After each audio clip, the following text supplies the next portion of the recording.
There are two things for certain in life: death and taxes. And if you worry about either, it's going to get in the way from you creating wealth.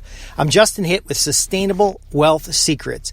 If you're concerned about taxes, if you're concerned about the frustration of the government taking your money by force, because if you don't pay your taxes, they'll come after it, but essentially taking your money and wasting it, then your focus is in the wrong area. First off, worrying about taxes is a distraction from increasing the upside so that you have the right amount of net. You want to make sure your money math is right in order to get the net that's necessary to cover living expenses and all the things that you want to do.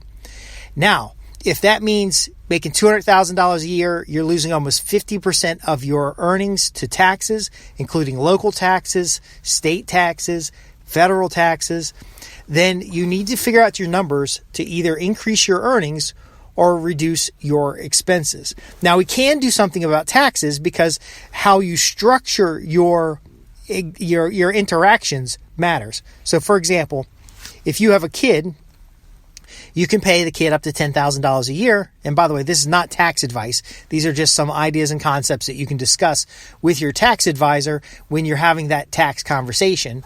But you can pay your child a certain amount of money every year that's tax-free to them, and then it's a business expense.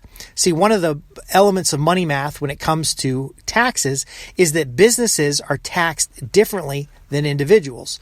So if you're working a W-2 salary job making $250,000 a year, yes, you're going to lose a majority of your money with taxes. But if you make the same $250,000 a year as a small business, either as a contractor to the same company or a contractor to a multiple of clients, then your expenses will be removed from that top line revenue first, and you'll only pay taxes on the net that's left over. Now, it's legitimate to have business expenses that could be as much as half of your earnings. So if you are now making $250,000 a year, rather than getting taxed by your governments and losing $125,000, you are able to use $125,000 on your expenses, which is your original net from the W-2 employment, but only pay taxes on the $125,000 that remain. That is an example of structure. There's also structure where you have charitable remainder trusts, or you have foundation, or other ways of structuring the business. My point being is that if you worry about the tax, you're going to distract yourself from the structure. Another factor to understand is what your fair market rates are for the type of work that you're doing, so that you're doing work that has high value in the marketplace. There are certain jobs that if you do those jobs, you will not get paid very much.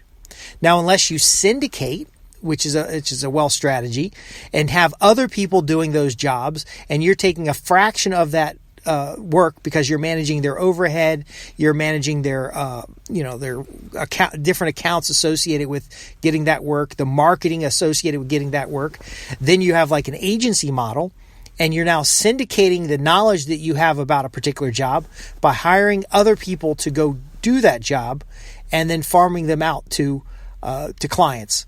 That's another model. It gives you the business structure. It gives you the ability to take a lower paid job.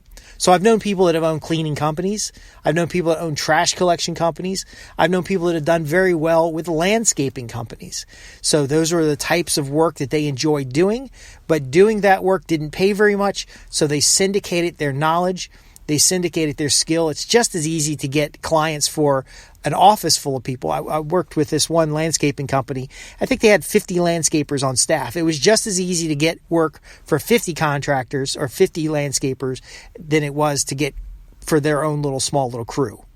So again, if you're worried about the taxes, you'll be distracted from the possibility of syndication, which allows you to do low dollar work with more people to get better results.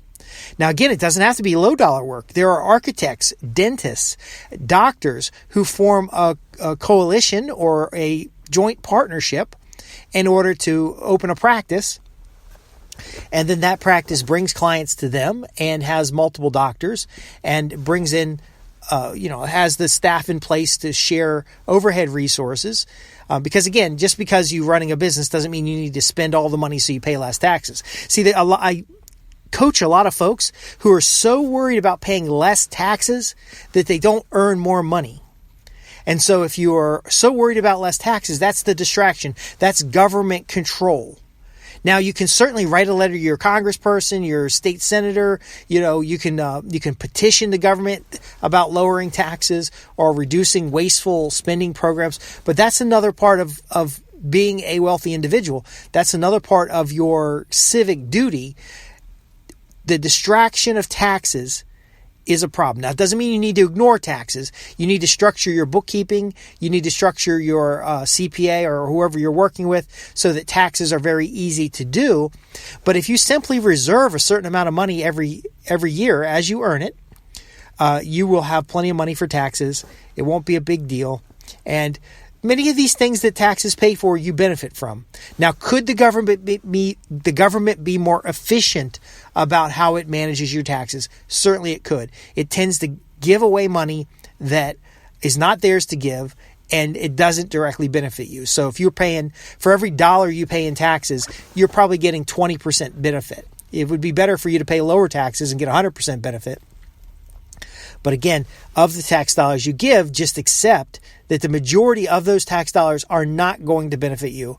They're probably not going to benefit society in general, as we've talked about in some of the money schemes programs that we have, where the government will give money to an industry, which will then hire those government people in the future and basically give them the money back. Or they'll give money to schools, they then put money behind social programs or other politically charged programs. We know that happens. We don't have to accept it.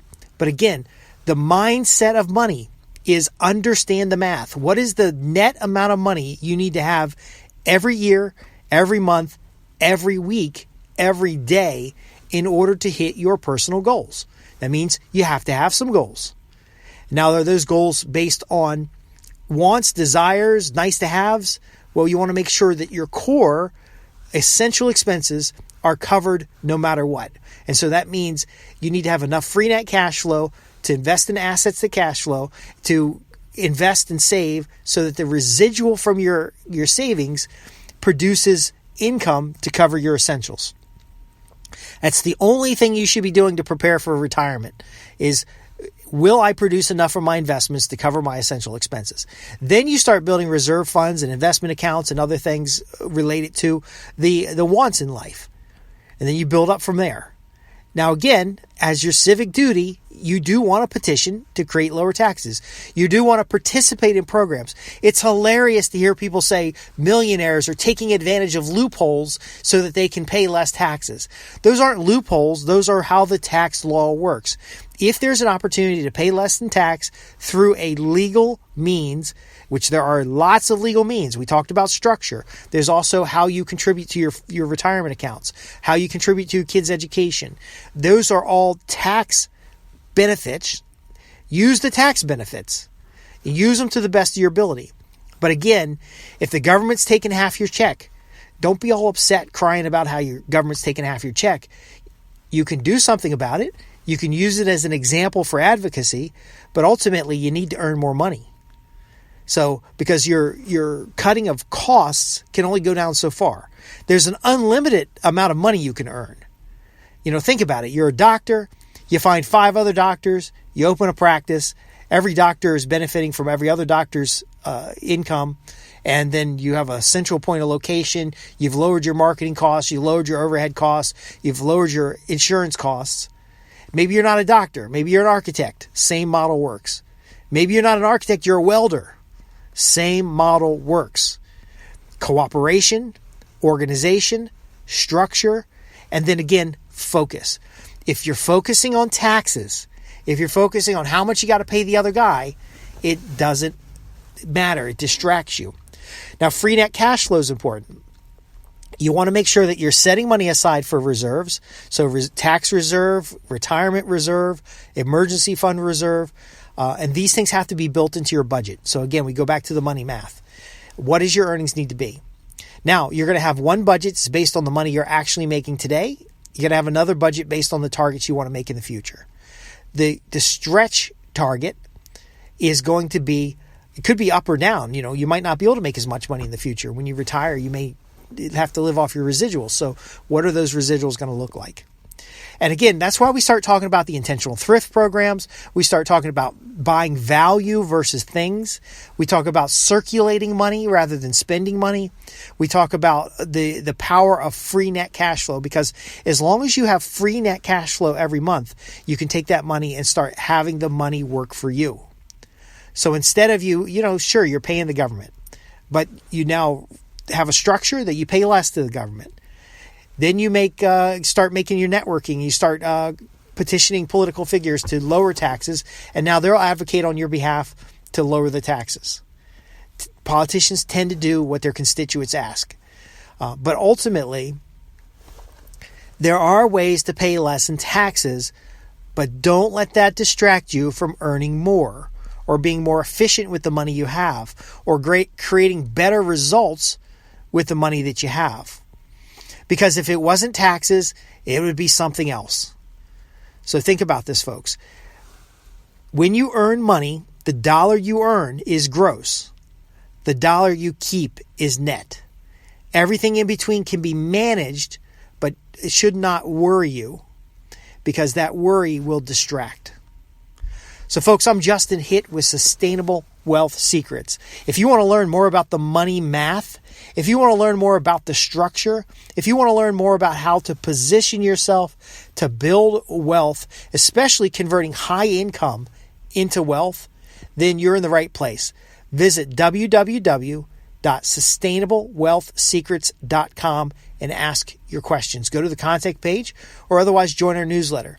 The subscribers and listeners to this podcast who ask questions are getting tremendous results. That one mindset change of just looking at the taxes like it's part of the expenses of doing business and then charging more so that you can cover the expenses is the foundation of why businesses don't pay taxes and why wealthy people don't actually pay taxes. And then the whole legal loopholes bit is you can hire the right people to help you legally reduce your taxes. But ultimately, if you're worried about reducing taxes, you're not focusing energy on increasing wealth, increasing income, assets to cash flow, circulating the money that you do have, ultimately building long-term wealth. Again, thanks for listening, and I'll see you in the next podcast.